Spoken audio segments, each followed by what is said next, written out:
Your move, your move.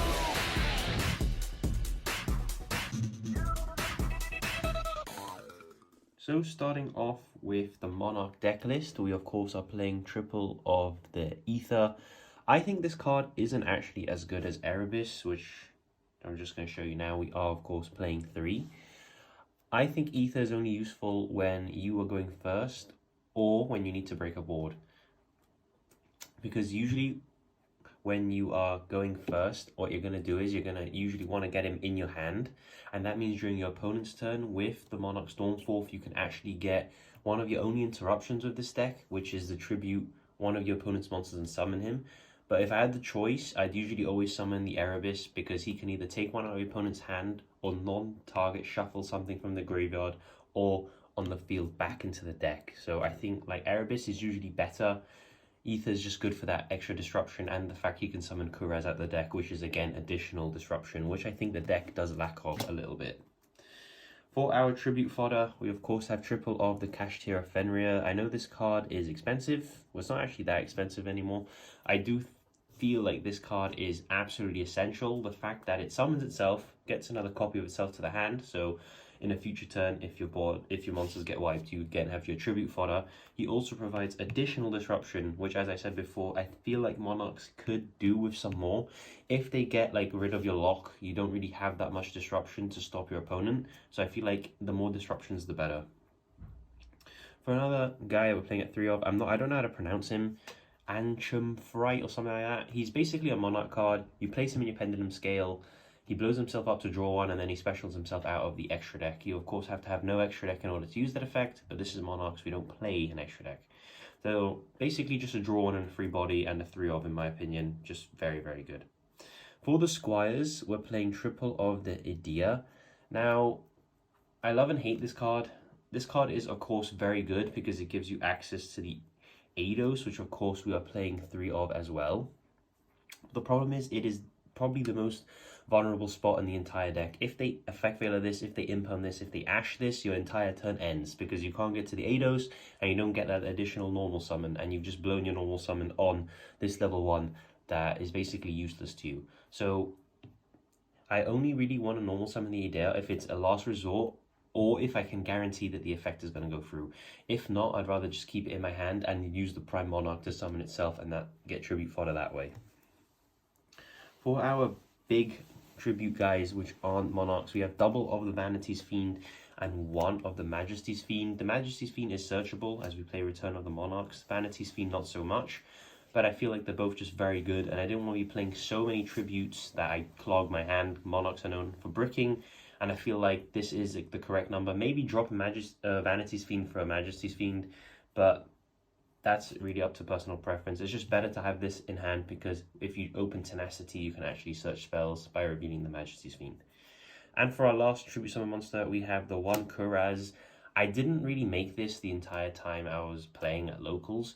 However, it is necessary to have into the deck as the deck suffers when you need to sort of have interruptions. I don't like the fact that it can be ashed, and I don't like the fact it gives your opponents cards, but you can also blow up your own cards and draw cards as well, so we're playing the 1 Kuraz. Could potentially be cut for the new Monarch that is being announced and is coming out soon.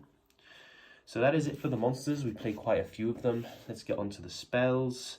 We have triple of the Book of Moon. This card is a godsend in the deck. It is really, really good going second as you can force negates, which I feel like the deck really does appreciate. And also if they want to target your Squires with imperms or veilers, you can chain Book of Moon, flip them down, and they'll still get the effects and you can still continue to play, which is really nice. And of course, if you have your Vanity's Fiend or anything like that floodgates and they want to out it through battle, you can always just book the monster and protect your guy. So very useful. We have triple of the Pantheism of the Monarchs. Of course, we're going to play 3 of this card. It's the best Monarch card in the entire deck. The fact you send the Monarch card from your hand to the graveyard, draw 2 cards, banish it from the graveyard, reveal 3 Monarch spells. Doesn't even have to be different ones, can be the same name, and you add 1 to your hand. So really, really nice. Triple of the Monarch Stormforth. This card's broken going second. Use your opponent's monsters as tributes. Just ridiculous, really.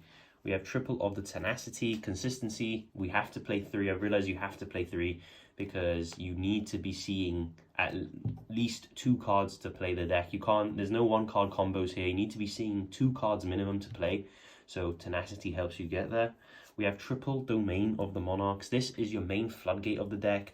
If you control a tribute summon monster and you have no extra deck, your opponent can't summon from the extra deck, which is like a blowout against 99% of decks that aren't called Flunderies. So that's really, really nice.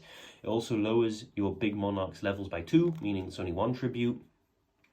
And also it gives an attack boost, which is by 800. So it's actually quite substantial and can help you beat over 3k beaters. We have 1 March of the Monarchs. This you just search out if you have your Vanities or Majesty's Fiend, and it gives them targeting protection, and they can't be destroyed either, so it makes them even that much harder to out. We have the 1 Return of the Monarchs. I wasn't that impressed with this card. I feel like Monarchs need a new way to search for monsters that isn't this, because you have to commit your tribute summon, and after you've done that, whatever you're searching, unless it's Ether, it's just going to be completely dead. So usually just search Ether with this. And then our 1 trap is the Prime Monarch. Absolutely essential. Banishes a spell or trap, summons itself, and the banished spell or trap can be retrieved obviously with the squires. Once they go to the graveyard, they can add a banished spell back to your hand. So that is it for the main deck. 40 cards, of course, and I'll be now skipping the extra deck as we don't play an extra deck and going to the side deck. Moving on to the side deck here, we have some Bestials. So we have triple Magnemute and double Druid Worm. In reality, I didn't really bring these in at all.